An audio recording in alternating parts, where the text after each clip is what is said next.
Marley was dead, to begin with. This must be distinctly understood, or nothing wondrous can come of the story we're about to relate. Scrooge knew he was dead. Of course he did. How could it be otherwise? Scrooge and he had been partners in business for years. When Marley died, Scrooge was his sole executor, his sole friend and sole mourner. And even Scrooge was not so dreadfully cut up by the sad event but that he was an excellent man of business on the very day of the funeral. Old Marley was dead as a doornail. There is no doubt whatsoever about that. The register of his burial was signed by the clergyman, the clerk, the undertaker, and the chief mourner. Scrooge signed it, and Scrooge's name was good upon the exchange for anything he chose to put his hand to. Oh, but he was a tight-fisted hand at the grindstone, Scrooge. A squeezing, wrenching, grasping, scraping, clutching, covetous sinner. Stop Cratchit. Yes, Mr. Scrooge. Stop that infernal caterwaulering. Yes, Mr. Scrooge. Insipid people, singing their idiotic Christmas carols in my very door. Go on. Get away from my door. Go somewhere else, and bellow your blasted carols. Sorry, Governor. It's an old custom at Christmas time, you know. Yes, and I don't want any of your old customs.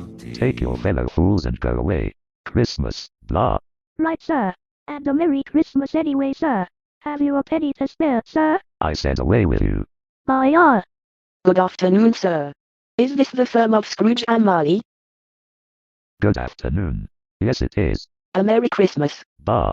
Humbug. Have I the pleasure of addressing Mr. Scrooge or Mr. Marley? Mr. Marley has been dead these 7 years. He died 7 years ago, this very night. I am Scrooge. At this festive season of the year, Mr. Scrooge, it is more than usually desirable that we should make some slight provision for the poor and destitute, who suffer greatly at the present time. Many thousands are in want of common necessaries, hundreds of thousands are in want of common comfort, sir. Are there no prisons? Plenty of prisons. And the workhouses, are they still in operation? I wish I could say that they were not. A few of us are endeavoring to raise a charitable fund to buy the poor some meat and drink, and means of warmth. We choose this time, because Christmas is a time, of all others, when want is keenly felt, and abundance rejoices. As you are a man of means, I'm sure my friend and I can count on you to make a generous contribution, in the spirit of the holiday. Or perhaps you would care to make a donation in Mr. Marley's name on this anniversary of his passing. What shall I put you down for? Nothing. You wish to remain anonymous? I wish to be left alone. I don't make merry at Christmas myself, and I can't afford to make idle people merry. I help to support the establishments I have mentioned. They cost enough, and those who are badly off must go there. Good sir, the union workhouses are dreadful places, where the able-bodied are worked like beasts of burden, their dependents allowed barely enough food and shelter to keep them alive. Disease and death haunt these houses. I assure you, many would rather die than enter their doors. If they would rather die, they had better do it, and decrease the surplus population. Allow me to remind you that it is a hard and unforgiving world. Those who make their way in it, do so by dint of labor. What I have gained, I have earned with sacrifice and years of toil. I suggest you recommend to your poor petitioners, that they employ themselves in a similar course of action. If you press me further, I tell you it is enough for a man to understand his own business, and not to interfere with other people's. Mine occupies me constantly. Good afternoon. Mr. Scrooge. Good afternoon. If it is aught for charity you seek, seek elsewhere. Here's none to be found. Indeed. I am sorry to hear that. Allow me to make a donation of my own, not so much as Uncle Scrooge might well spare, but something nonetheless. The best of the holiday season to you. Thank you very much, sir. A Merry Christmas to you, sir. Merry Christmas, humbug. Christmas a humbug, Uncle. You don't mean that, I am sure. I do. Merry Christmas. What right have you to be merry? What reason have you to be merry? You're poor enough. Come, then. What right have you to be dismal? What reason have you to be morose? You're rich enough.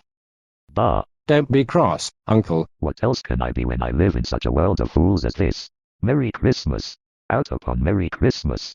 What's Christmas time to you, but a time for paying bills without money, a time for finding yourself a year older, and not an hour richer? If I could work my will, every idiot who goes about with Merry Christmases on his lips, should be boiled in his own pudding, and buried with a stake of holly through his heart. Ah! Uncle. Nephew, keep Christmas in your own way, and let me keep it in mine. Keep it? but you don't keep it. Leave it alone, then. Much good may it do you. Much good has it ever done you. There are many things from which I might have derived good, by which I have not profited, I dare say, Christmas among the rest. But I am sure I've always thought of Christmas time as a good time. A kind, forgiving, charitable, pleasant time, the only time I know of, in the long calendar of the year, when men and women seem by one consent to open their shut-up hearts freely, and to think of people around them as if they really were fellow passengers to the grave, and not another race of creatures bound on other journeys. And therefore, uncle, though it has never put a scrap of gold or silver in my pocket, I believe that it has done me good, and will do me good, and I say, God bless it. Let me hear another sound from you, and you'll keep your Christmas by losing your situation. You're quite a powerful speaker, sir. I wonder you don't go into Parliament. Don't be angry, uncle. Come. Dine with us tomorrow. Never. But one. Why did you get married? Because I fell in love. Because you fell in love? Ridiculous. You never came to see me before I married. Why give it as a reason for not coming now? Cratchit. Show him to the door. I want nothing from you. I ask nothing of you. Why cannot we be friends? Cratchit. The door. I am sorry, with all my heart, to find you resolute. We've never had any quarrel, to which I've been a party. But I've come in homage to Christmas, and I'll keep my Christmas humor to the last. So a Merry Christmas, uncle. Out. And a Happy New Year. There's another fellow, my clerk, with 15 shilling a week, and a wife and family to support, talking about a Merry Christmas. Idiots and fools. I'll retire to Bedlam. You, sir. You'll want all day tomorrow, I suppose? If it's quite convenient, sir. It's not convenient, paying a day's wages for no work. You think it only fair, I'll be bound. It's only once a year, sir. Only once a year, sir. A poor excuse for picking a man's pocket every 25th of December. Very well, go home, keep your Christmas. But mind you, be here all the earlier the next morning. Indeed I will, Mr. Scrooge. Thank you, sir. And Merry Christmas, sir. Bah, humbug. Christmas Eve. The city clocks had just gone 7, and it was quite dark, cold, bleak, biting weather. But winter's cold had little influence on Scrooge. No wind that blew was bitterer than he, no falling snow was more intent, no pelting rain less open to entreaty. He had made himself a sort of artificial winter that froze any that came near him. For it was his chief pleasure to walk alone amongst his fellow creatures, disdaining their pity or their ire alike. Nobody ever stopped him in the street to say, with gladsome looks, "My dear Scrooge, how are you?" Even the blind men seemed to sense his presence and turn away. No man or woman ever once in all his life inquired the way to such and such a place, of Scrooge. Scrooge took his melancholy dinner in his usual melancholy tavern, and having read all the newspapers and beguiled the rest of the evening with his banker's book, went home to bed. He lived in chambers which had once belonged to his deceased partner, Marley. They were a gloomy suit of rooms, in a lowering pile of building up the yard. It was old enough now, and dreary enough, for nobody lived in it but Scrooge. The other rooms being all let out as offices. Once inside, he closed his door, locked himself in, double-locked himself in, and sat down before the fire. It so happened that while he was ruminating, his glance came to rest upon a bell, a disused bell, that hung in the room, and communicated for some purpose now forgotten, with a chamber in the highest story of the building. It was with great astonishment, and with a strange, inexplicable dread, that as he looked, he saw this bell begin to swing of its own accord.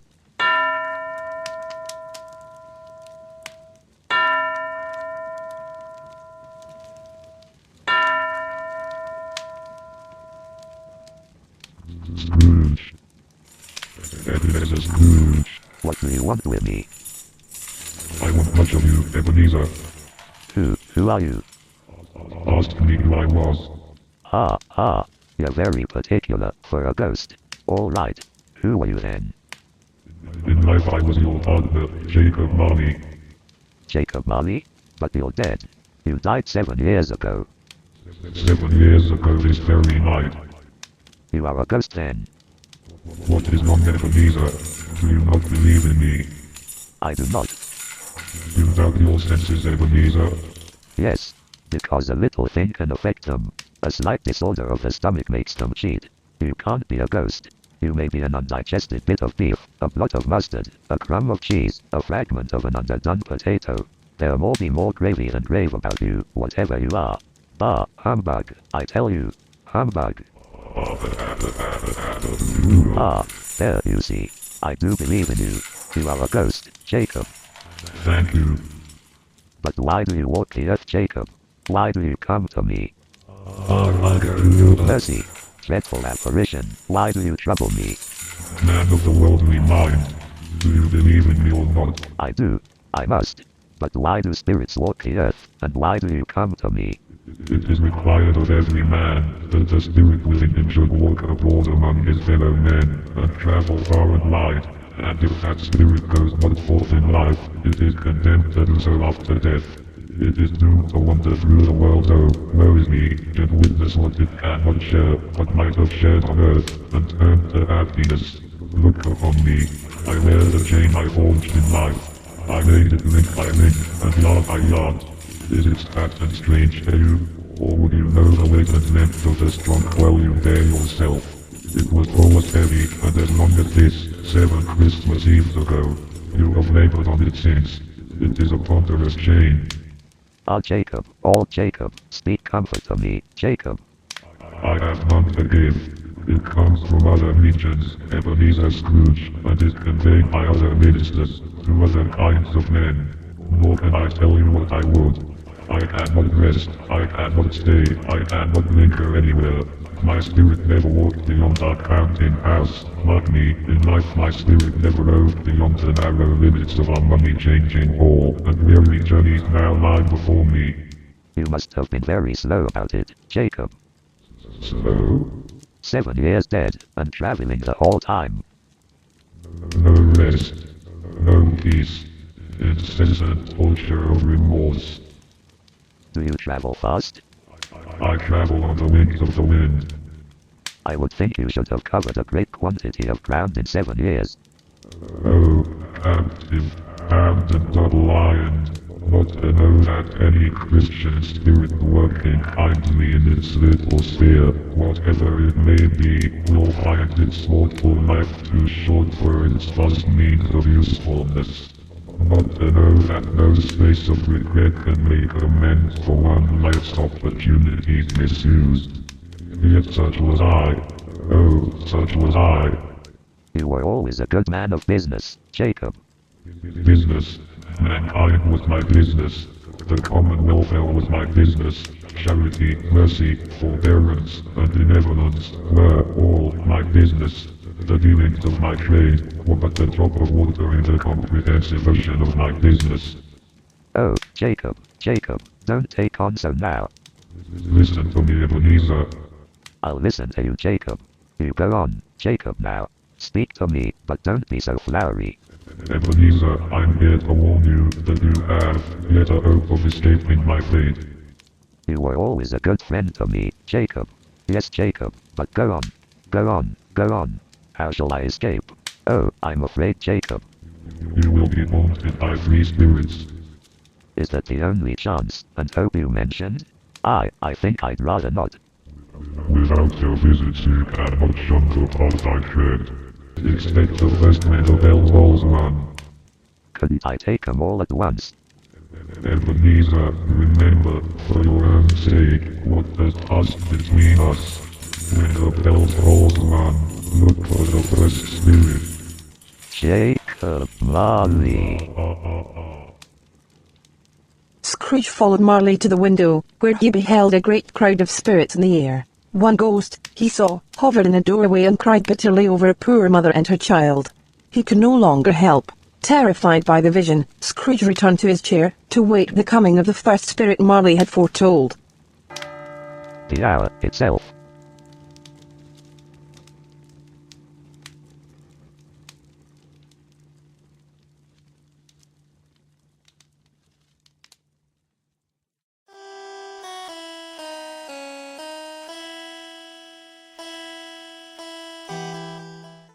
Ebenezer Scrooge, I have come for you. Ah, are you the spirit whose coming was foretold to me? I am the ghost of Christmas past. Long past? Your past. I wonder if you might, put a hat on. What? Would you so soon put out with worldly hats the night I gave? Is it not enough that you are one of those whose passions made this cap and forced me through all trains of years to wear it low upon my brow? I didn't mean to offend. What business brings you here? Your welfare. Well, I'm much obliged, but I wonder if a good night's sleep wouldn't be more conducive to that end. Your reclamation, then, take heed. Rise and walk with me. Good heavens! I was bred in this place. I was a boy here. Strange to have forgotten it for so many years. Let us go on. These are the shadows of things past, Ebenezer. They have no consciousness of us. Why, it's just as I remember it. My old school room, you see, and there I am. How astonishing. Lively there. A solitary child. The others have already left for the Christmas holidays. But the school is not quite deserted yet. Look there, a voice is reading. It's about Robinson Crusoe and his parrot. Poor Robin. Crusoe, he called him when he came home again, after sailing round our island. Poor Robin Crusoe, where have you been, Robin Crusoe? The man thought he was dreaming, but he wasn't. It was the parrot. Poor boy. I wish, but it's too late now. What's the matter? Nothing, nothing. I see a tear on your cheek. Do you call that nothing? There was a boy singing a Christmas carol at my window last night. I should like to have given him something. That's all. Come along then. Back upstairs with you. My trunk. I need my trunk for when I go home, sir. You'll not be going home this Christmas, little Ebenezer. Ha ha ha ha ha. Perhaps there's been a mistake. I know my father. This was not the only Christmas he spent reading here, but let's see another Christmas. Let us see another Christmas. Scrooge's younger self suddenly morphs into an older boy, and the room becomes a little darker and more dirty. The panels shrink, the windows crack, fragments of plaster fall out of the ceiling, but his former self is still alone. All the other boys have gone home again for the holidays. Young Scrooge is not reading now, but walking up and down despairingly. Scrooge looks at the ghost, and with a mournful shaking of his head, glances anxiously towards the door. It opens, and a little girl, much younger than the boy, stands at the threshold, looking in. It's Scrooge's sister Fan. The elder Scrooge is amazed to see her. Fan. Ebenezer? Fan steps toward him, arms outstretched as if to give him a hug, and he responds. But as she darts forward, her body passes through his, for she is but a shadow, and puts her arms about the neck of the younger Scrooge, and kisses him. Though disappointed, the elder Scrooge turns to watch the youngsters embrace. Dear brother, I have come to bring you home, dear brother, ha ha ha ha ha, to bring you home, home, home. Home, little Fan? Yes, home, for good and all, home, forever and ever. Father is so much kinder than he used to be, that home's like heaven. For you, perhaps, but not for me. He doesn't know me or even what I look like. Same as I hardly know you, now that you're quite a woman.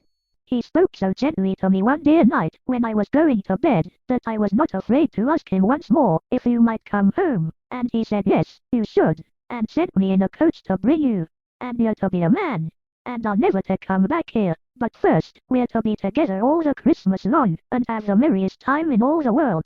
You are quite a woman, little Fan. Ha ha ha. Always a delicate creature who would with like a wizard, but she had a large heart. So she had. She died a woman, and had, as I think, children. One child. Your nephew Fred. Yes. Looking on this place, Ebenezer Scrooge, a busy thoroughfare of a city where shadowy pedestrians toss and shadowy carts and coaches battle for the way. Here too it's Christmas. See you the warehouse door. Know it? Know it?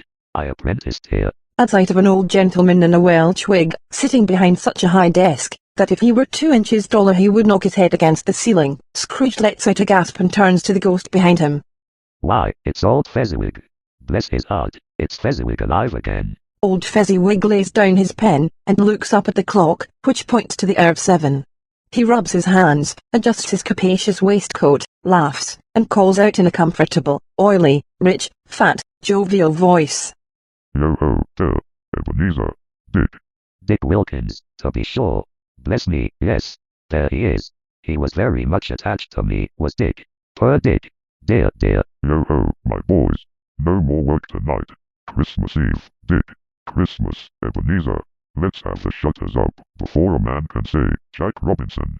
Hilly-ho, clear away, my lads, and let's have lots of room. Here, hilly-ho, Dick, Cherub, Ebenezer. In a minute, Dick and I had every movable packed off, the floor swept and watered, the lamps trimmed, fuel heaped on the fire, and the warehouse was a snug, and warm, and dry, and bright a ballroom. A fiddler with a music book tuned his instrument and started to play. Everyone came. Mrs. Fezziwig, one vast substantial smile. 3 Miss Fezziwigs, beaming and lovable. 6 young followers whose hearts they broke, entered. All the young men and women employed in the business, one after another, and they danced. When the clock struck 11 as the party wound down, Mr. and Mrs. Fezziwig took their stations, one on either side of the door, and shook hands with every person individually as he or she went out, and wished him or her a Merry Christmas. When everyone had gone, but the 2 apprentices, they did the same to them. A small matter to make these silly folks so full of gratitude. Small? What a sweet old man is Mr. Fezziwig. The sweetest. Did you see him dancing with a missus, and the look on his face? Oh, yes. He was in heaven, and fully deserved to be. Fezziwig spent but a few pounds of your mortal money, 3 or 4 perhaps. Is that so much that he deserves this praise? It isn't that. It isn't that, Spirit. He has the power to render us, happy or unhappy, to make our service light or burdensome, a pleasure, or a toil. Say that his power lies in words and looks, in things so slight and insignificant that it is impossible to add, and count them up. What then? The happiness he gives is quite as great, as if it cost a fortune. What is the matter? Nothing particular. Something, I think. No, no. I should like to be able to say a word or two to my clerk just now, that's all. My time grows short. Let us look at the later Christmas. Young Ebenezer is now a grown man, released from school into the world, his father dead. A promising, independent, young man with business prospects, and every hope of happiness before him. The spirit waves its hand, and years pass. Now appear Bell and young Scrooge. It is but another year, Bell. After waiting so long, surely one more year is no great thing. My apprenticeship is but lately finished, my investments still in doubtful state. Another year, Ebenezer. When are we to be married? Very, very soon, I promise you, my love. Only let us wait until we are sure of our prosperity. It cannot be. It was the same with you last Christmas, and the Christmas before. But this year will be different. Mr. Marley speaks of setting up a money-changing business in the city, in which I am to be made partner. Mr. Marley? Oh, he is a rare man. He is a man of business, Bell, and a very good one with sound sense. I would do well to become such a man in the world. I do not like him, Ebenezer. He has a cold heart, and an evil eye. Do not enter into this compact with him. Mr. Marley has promised me an important position, and a half share of profits. Come now, he is not such a wicked man as you think. And if he is, I follow him, but for my own gain he has no sway over my heart, as you do, Bell. What of Mr. Marley then? He shall but help us to make our fortune. You are already more like him than you know. Bell, I have hopes and expectations that will soon come to fruition, I am sure of it. Just another year, that is all, and then I shall feel our happiness together is secure. Our happiness? No, Ebenezer. I see too well. Another idol has displaced me in your affections. Alas, if it can cheer and comfort you in time to come, as I would have tried to do, I have no just cause to grieve. What idol could displace you, Bell? A golden one. You find fault with me, because I care for money. For the money to assure our happiness, our money, Bell. Oh, this is rich. This is the even-handed dealing of the world. There is nothing on which it is so hard as poverty, and there is nothing it professes to condemn with such severity as the pursuit of wealth.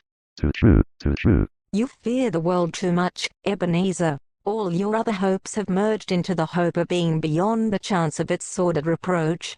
I have seen your nobler aspirations fall off one by one, until the master passion, gain, engrosses you.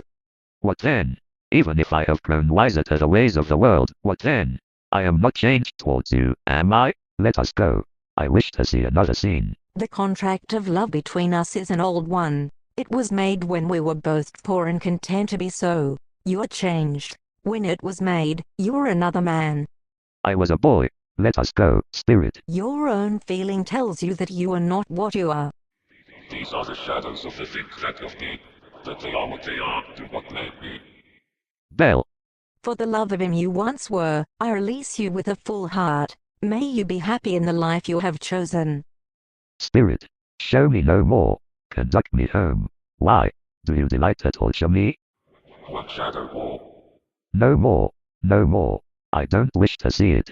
Show me no more. Look, a room, not very large or handsome, but full of comforting Christmas decorations. All is quiet. Falling snow is visible out the windows. Near the fireplace sits a beautiful young girl, nearly identical to Belle. Belle herself, now a comely matron, is also by the fire, sitting opposite her daughter. Gazes upon them in awe, Ebenezer Scrooge, particularly the daughter. I suspect it must have staggered Mr. Scrooge to see these women, especially the younger one, because had he played his cards differently, a woman such as she might well have called him father, and been like a springtime for him in the haggard winter of his life. Of course, he might well have had more than one child. It staggered him even more to see the man she had married, a Frenchman no less. Well, I saw an old friend of yours this afternoon. Who was it? Guess. How can I? Tut, don't I know? Ebenezer Scrooge. Scrooge it was. I passed his office window, and as it was not shut up, and he had a candle inside, I could scarcely help seeing him. His partner lies upon the point of death, I hear, and there he sat alone. Quite alone in the world, I do believe. Spirit. Remove me from this place. I told you these were shadows of the things that have been. That they are what they are, do not blame me. Remove me. I cannot bear it. Leave me. Take me back. Haunt me no longer. Think on what has passed, Ebenezer Scrooge, and know yourself. I did right. I had no choice. Should we have married on no more than the expectation of riches? A family like Cratchit's? Impossible. I made my fortune. Could she have but waited? I was a boy, a fool to care for her. Enough. I will not think on it. And yet, my nephew, Fred, poor Belle, no more. No more, I say. Were not three spirits prophesied me? What time is it now? Let me see. I must stay awake, and keep a look about. Let them come. I have passed so far a strange and terrible night, and I doubt anything between a baby and a rhinoceros would astonish me. The hour was drawing close against which the coming of the second spirit had been foretold. Scrooge was on his guard, for he wished to challenge the spirit on the moment it appeared, and did not wish to be taken by surprise. Now, being prepared for almost anything, he was not by any means prepared for nothing, and, consequently, when no shape appeared, he was taken with a violent fit of trembling. Oh, Ebenezer Scrooge, come closer, and look upon me. I am the ghost of Christmas present. Have you never seen the like of me before? Never. Never walked forth with the other members of my family? I don't think I have. I am pretty sure I would have remembered it. No, I am afraid I have not.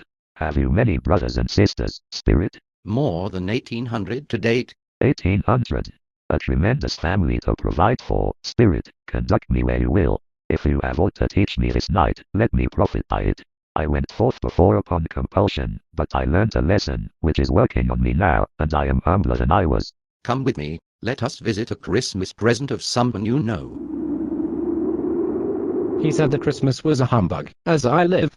He believed it too. Scrooge found himself in the home of his nephew, Fred. The walls and ceiling were hung with living green. Bright gleaming mistletoe and berries glistened. And such a mighty blaze went roaring up the chimney, as Scrooge's dingy house had never known. There were turkeys, geese, mince pies, plum puddings, red-hot chestnuts, cherry-cheeked apples, and seething bowls of punch, that made the room dim with their delicious steam. Oh, Fred. Is that my niece, Caroline? Very pretty girl. Exceedingly pretty girl. He said that Christmas was a humbug, as I live. He believed it too. More shame for him, Fred. I should very much like to meet your uncle. The droll way in which you portray him makes me curious. That's the truth, my dear. He's a comical old fellow, and not so pleasant as he might be. However, his offences carry their own punishment, and I have nothing to say against him. I'm sure he's very rich. At least you always tell me so. What of that? His wealth is of no use to him. He don't do any good with it. He don't make himself comfortable with it. He hasn't even the satisfaction of thinking that he's ever going to benefit anyone with it, for I don't expect we shall be in his will. My dear Caroline, no, I don't expect so at all. I have no patience with him. Oh, I have. I am sorry for him. I couldn't be angry with him if I tried. Who suffers by his ill whims? Himself, always. Yeah, he takes it into his head to dislike us, and he won't come and dine with us. What's the consequence? He don't lose much of a dinner. A good-hearted lad, Fred. Indeed, I think he loses a very good dinner. Really, Fred, I think you're being awfully charitable. If that's so, it may be because my mother, God rest her saintly soul, was very fond of him. She loved him. But do go on. He never finishes what he begins to say. He is such a ridiculous fellow. I was only going to say that the consequence of his taking a dislike to us and not making merry with us is, as I think, that he loses some pleasant moments, which could do him no harm. I am sure he loses pleasanter companions than he can find in his own thoughts, either in his mouldy old office or his dusty chambers. I mean to give him the same chance every year, whether he likes it or not. For I pity him. He may rail at Christmas till he dies, but he can't help thinking better of it. I defy him, if he finds me going there, in good temper, year after year, and saying, Uncle Scrooge, how are you? If it only puts him in the vein to leave his poor clerk £50, that's something, and I think I shook him yesterday. But this is dreary talk for a Christmas party. Let's have a game. What shall we play? They played at forfeits, and blind man's bluff. There was music, and Scrooge's niece played the harp among other tunes, a simple little air, which had been familiar to the Scrooge as a child, and affected him greatly now. They all played a game of how, when and where, and 20 questions, which Scrooge joined in, wholly forgetting, in the interest he had in what was going on, that his voice made no sound in their ears. No, no, no, no. Does it live in the country? No. Then it lives in the city. Is it kept in a cage or on a leash? Ha. No. A live animal, an animal that growls and is of savage nature, found in the city, but not kept in a cage or on a leash. Extraordinary. Is it a dog? No. A bear? Could it be a bear? No. It was a sound guess, excellent young woman. Very intelligent. Not a horse, or a cow, or a bull, or a tiger, or a dog, or a pig, or a rat, or a bear, and you say that it walks the streets freely, not made a show of, not housed in a menagerie, never brought to market. A rather disagreeable animal. Most perplexing. Does it talk? Talk. A talking animal. Yes. Then I know, Fred, I know. It's your Uncle Scrooge. Yes. Ha ha ha ha ha ha ha ha. Ha ha ha, Fred. For shame. Hee hee ha. You might have said yes to the bear. That's not fair. When I asked is it enough, you should have answered yes. Well, he has given us plenty of merriment, I am sure, and it would be ungrateful not to drink his health. I say, Uncle Scrooge. Well, Uncle Scrooge, here's to him. A Merry Christmas and a Happy New Year to the old man, whatever his. He wouldn't take it from me, but may he have it, nevertheless, Uncle Scrooge. We have more to see. Let us visit another Christmas, in another part of the city. What has ever got your precious father then? And your brother, Tiny Tim? And Martha warned us late last Christmas Day by half an hour. Here's Martha, Mother. Why, bless your heart alive, my dear, how late you are. We'd a deal of work to finish up last night and had to clear away this morning, Mother. Well, never mind so long as you have come. Sit ye down before the fire, my dear, and have a warm, Lord bless ye. Where's Father? He's been to church with Tiny Tim.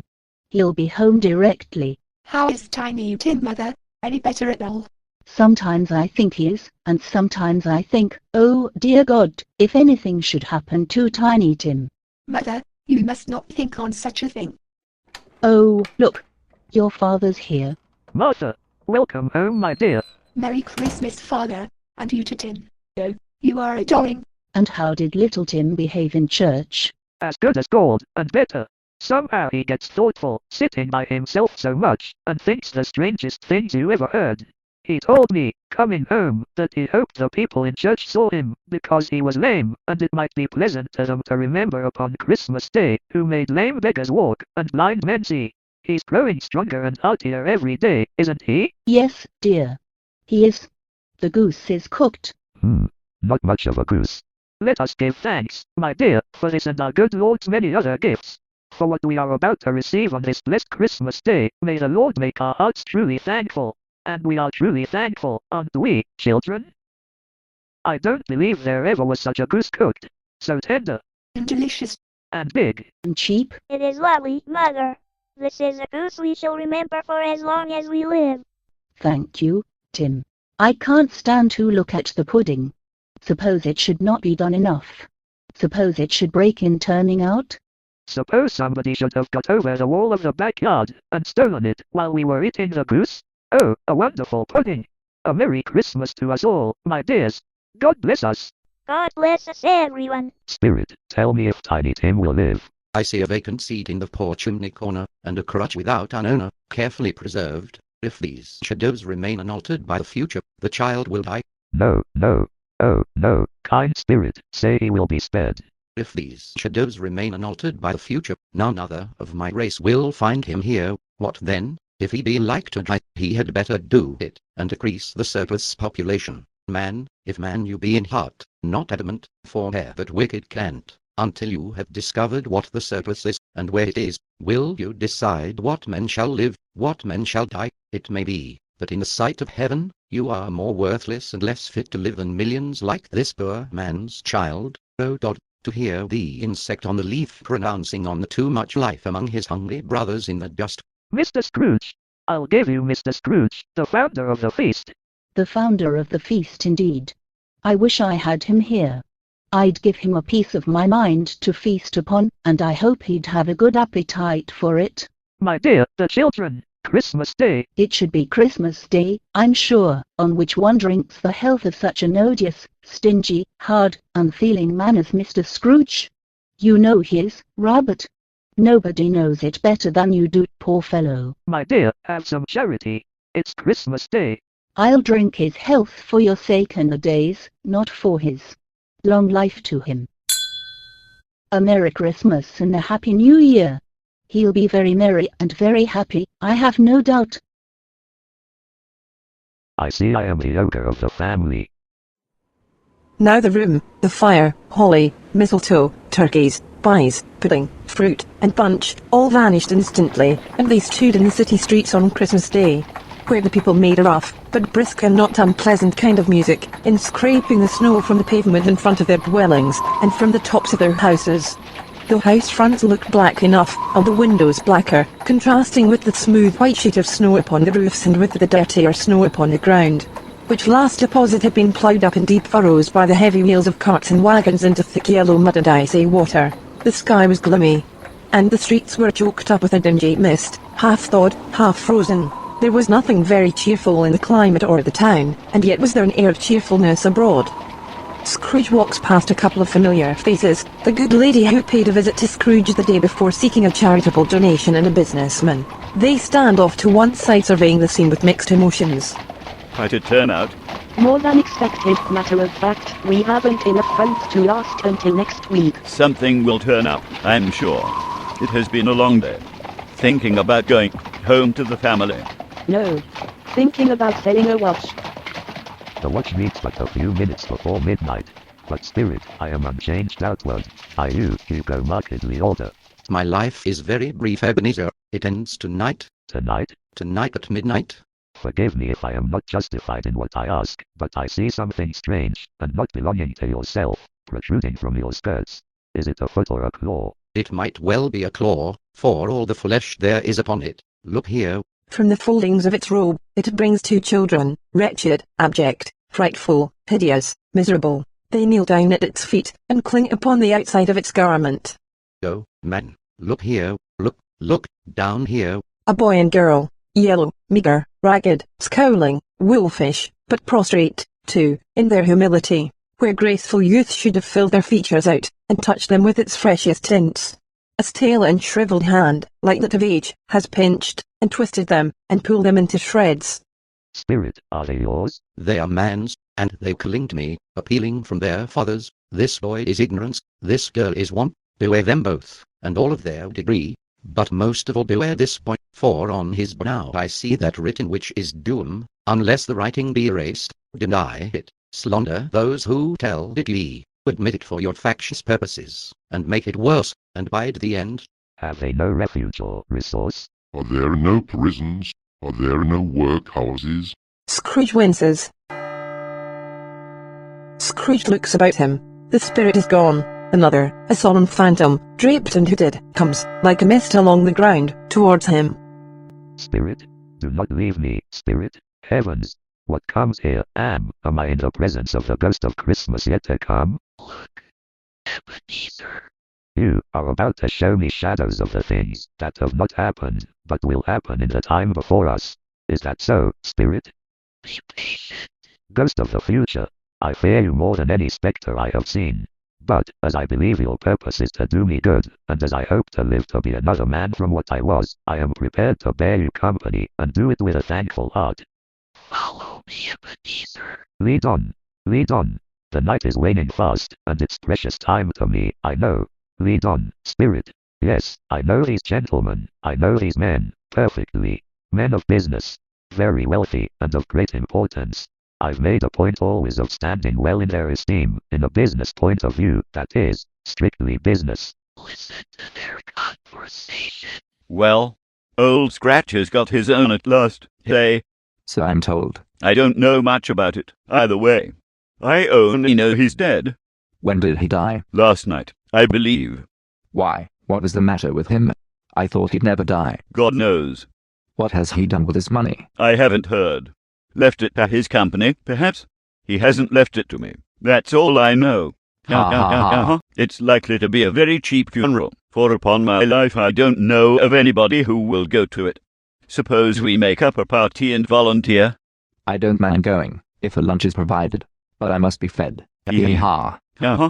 Well, I am the most disinterested among us, after all, for I never wear black gloves, and I never eat lunch. But I'll offer to go, if anybody else will. Cold, isn't it? Seasonable for Christmas time. You're not a skater, I suppose? No. Well then, good morning. When I come to think of it, I'm not at all sure that I wasn't his most particular friend, for we used to stop and speak whenever we met.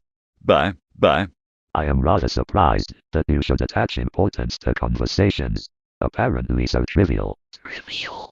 They must have some hidden purpose, or else you wouldn't be showing them to me. Is that right? What do you think?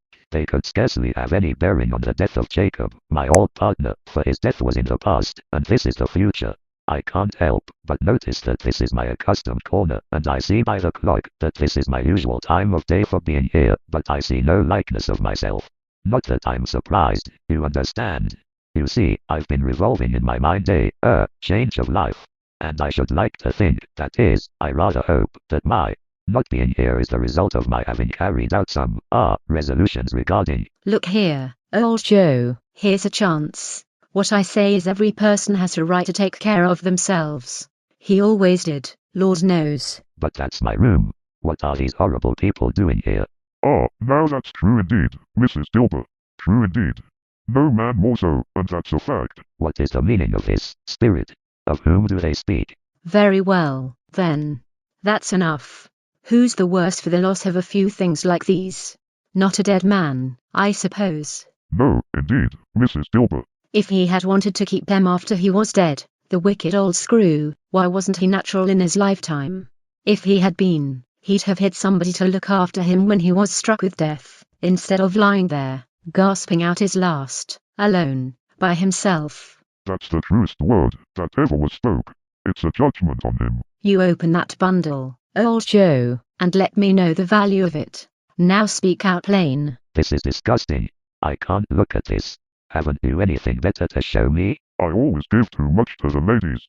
It's a weakness of mine, and that's the way I'll ruin myself. Nah, what do you call this? Looks to be bed curtains. Bed curtains. You don't mean to say you took them down, rings and all, with him lying there? Yes I do, and why not? You were born to make your fortune and you'll certainly do it, Mrs. Dilber. I certainly shan't hold my hand, when I can get something by reaching it out, for the sake of such a man as he was, I promise you, Joe. Careful now, those be his blankets. His blankets? Who else's do you think? He isn't likely to take cold without backquotum, I dare say. I hope he didn't die of anything catching, eh? Don't you be afraid of that. I ain't so fond of his company that I'd loiter about him for such things, if he did. You may look through that shirt till your eyes ache, but you won't find a hole in it, nor a threadbare place. It's the best he had, and a fine one too. They'd have wasted it, if it hadn't been for me. What do you call wasting of it? Putting it on him to be buried in, to be sure. Somebody was fool enough to do it, but I took it off again. Ha, ha, ha, this is the end of it, you see. He frightened everyone away from him when he was alive, to profit us when he was dead. Ha, ha, ha. Spirit, I see. The case of this unhappy man might be my own, I see. My life tends that way. That is the lesson I am to draw from this poor man's fate, is it not? But let's leave this place of death. Old Joe and Mrs. Dilber vanish. A bed appears containing the dead body of Ebenezer Scrooge. Dreadful spectre, what would you show me? No, let us leave, Spirit, this fearful place. In leaving it, I shall not leave its lesson, trust me. Is there not one person in this great city who feels some sympathy and pity at this wretched man's death? Is this the end of all then? Oh, let me see some tenderness, or this dark chamber will forever haunt my vision. Lights come up on the Cratchit home. Mrs. Cratchit and the Cratchit children are sitting at the table. Mrs. Cratchit is sewing. Peter Cratchit is reading from a Bible. And he took a child, and set him in the midst of them. Who? Oh, who? Mother, please. Oh, my son. My little son. I loved him so. Oh, Mother, it is almost time for Father to be home. You must not let him see you crying. You're right, Martha dear. It's just the light. The color hurts my eyes. There, they are better now. It makes them weak by candlelight, and I wouldn't show weak eyes to your father when he comes home, for the world. It must be near his time. Past it rather. I think he's walked a little slower than he used to, these few last evenings, Mother. I have known him to walk with. Oh heaven, Tiny Tim. I have known your father walk with Tiny Tim upon his shoulder, very, very fast indeed. And so have I, often. But he was very light to carry, and his father loved him so, that it was no trouble. And there is your father at the door. Do not grieve so, Mother. Big hugs. Good evening, my dear. You're late, Bob. I went to the churchyard today. I wish you could have gone, my dear. It would have done you good to see how green a place it is. But you will see it often. I promised him that I would walk there on Sundays. My little child. My little child, I happened to come across Mr. Scrooge's nephew, just today in the street, and he said to me, that I am heartily sorry for it, Mr. Cratchit, and heartily sorry for your good wife. If I can be of service to you in any way, giving me his card, it's where I live. Now, it wasn't for the sake of anything he might be able to do for us, so much as for his kind way. It really seemed as if he had known our Tiny Tim, and felt with us. I'm sure he's a good soul. He is indeed. I shouldn't be at all surprised, mark what I say, if he found Peter a situation. Only hear that, Peter. And then Peter will be marrying and setting up for himself. Get on with you. As likely as not, one of these days, though there's plenty of time for that. But however and whenever we part from one another, I am sure we shall none of us forget poor Tiny Tim, shall we? Never, Father. And I know, my dears, that when we recollect how patient, and how mild he was, although he was a little child, we shall not quarrel among ourselves, and forget poor Tiny Tim in doing it. Oh, that's cruel. Very cruel indeed. Spirit, can't you give me one ray of hope that Tiny Tim shall live? Spirit, I have been considering what I have been shown this night, and by the spirits of Christmas past and present, and I am thinking of putting into practice some changes in my life. Let me behold what I shall be in days to come. My counting house is yonder. Where are you taking me? Look. Merciful God, what is here? Does this belong to the wretched man of whom those people spoke? I see, by your gesture, that you wish me to approach, and look upon his grave. Before I draw nearer to that stone to which you point, answer me one question. Kind Spirit, are these the shadows of the things that will be, or are they shadows of the things that may be only? Men's courses foreshadow certain ends, which if they persevere in, will come to that end. But if the courses be departed from, the ends will change, is that not so? O Spirit, say it is thus with what you show me now. I see you wish me to know the name of this poor, unhappy man, who died without a soul who mourned his passing. Full of dread, Scrooge approaches, and reads his own name upon the gravestone. No, Spirit. Oh, no, no, spirit. Hear me. I am not the man I was. I will not be the man I must have been but for beholding this. Why would you show this to me if I am past all hope? Good spirit, your nature intercedes for me and pities me. Assure me that I yet may change these shadows you have shown me by an altered life. I will honor Christmas in my heart and try to keep it all year long. I will live in the past, the present, and the future. The spirits of all three shall strive within me. I will not shut out the lessons that they teach. Oh, tell me I may sponge away the writing on this stone.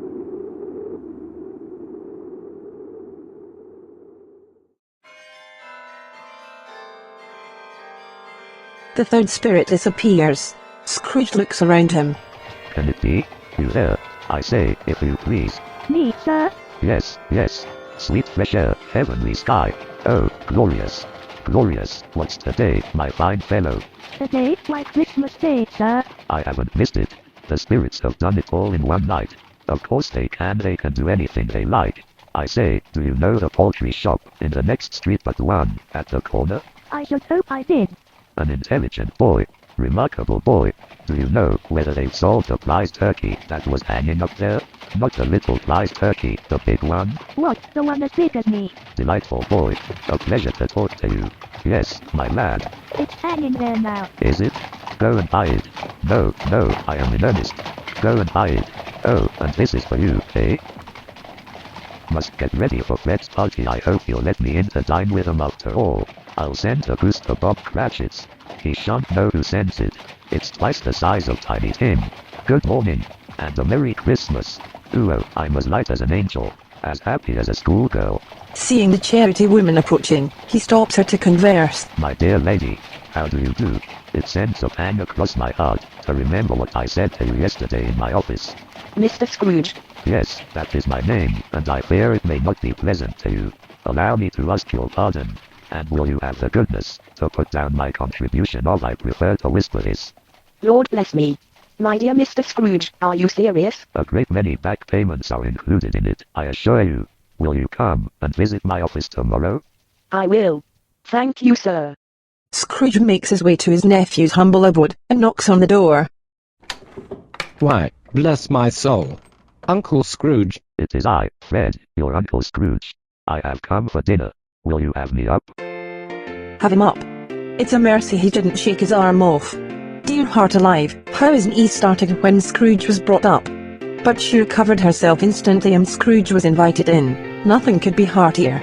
She was just as Scrooge remembered her, and so was the jollity, and the music, and the games, at which Scrooge seemed to have a special knack for guessing correctly. Wonderful party, wonderful happiness, wonderful Christmas. But he was early at the office next morning. Oh, he was early there, for he had set his heart on being there first, and catching Bob Cratchit coming late. And he did. The clock struck 9. No bulb. 1:15. No bulb. He was full 18 minutes and a half behind his time. Scrooge sat with his door wide open, so that he might see him come in. Mr. Cratchit, what do you mean by coming here at this time of day? I'm very sorry, sir, very sorry. A bit behind my time. You are? Yes, I should say you are. Step this way, if you please. It's only once a year, sir. It shall not be repeated. I'm afraid I was making rather merry yesterday, sir. Were you indeed, sir? Now, I'll tell you what, Mr. Cratchit, I am not going to stand for this sort of thing any longer, and therefore, I have decided to raise your salary. Mr. Scrooge? Sir? A Merry Christmas, Bob. A Merrier Christmas, Bob, my good fellow, than I have given you for many a year. I'll raise your salary and endeavor to assist your struggling family. I don't understand, sir. I have a great many things in mind, Bob. I understand you have a young man in your household in need of a position, and that your child, Tim, is in need of medicines. We will discuss your affairs this very afternoon, over a Christmas ball of smoking bishop. Thank you, sir. Well, come on then. Make up the fires, and buy another coal scuttle before you dot another I, Bob Cratchit. Scrooge was better than his word. He did it all, and infinitely more. And to Tiny Tim, who did not die, he was a second father. He became as good a friend, as good a master, and as good a man, as the good old world knew. Some people laughed to see the change in him, but he let them laugh, and little heeded them, for he was wise enough to know that nothing ever happened on this globe, for good. At which some people did not have their fill of laughter. His own heart laughed, and that was quite enough for him. In later days, it was said of Ebenezer Scrooge that he knew how to keep Christmas in his heart all year round. May that be truly said of all of us. And so, as Tiny Tim observed, God bless everyone. We wish you a Merry Christmas, we wish you a Merry Christmas, we wish you a Merry Christmas and a Happy New Year. Good tidings we bring to you and your king. We wish you a Merry Christmas and a Happy New Year. Now bring us some figgy pudding, now bring us some figgy pudding, now bring us figgy pudding, we'll take. Good tidings we bring to you and your king. We wish you a Merry Christmas and a Happy New Year. For you like figgy pudding, for you like figgy pudding, for you like figgy pudding. So bring some out here. Good tidings we bring to your king. We wish you a Merry Christmas and a Happy New Year. And we won't go till we got some, we won't go till we got some, and we won't go till we got some. So bring some out here. Good tidings we bring to you and your king. We wish you a Merry Christmas and a Happy New Year. A Happy New Year. We wish you a Merry Christmas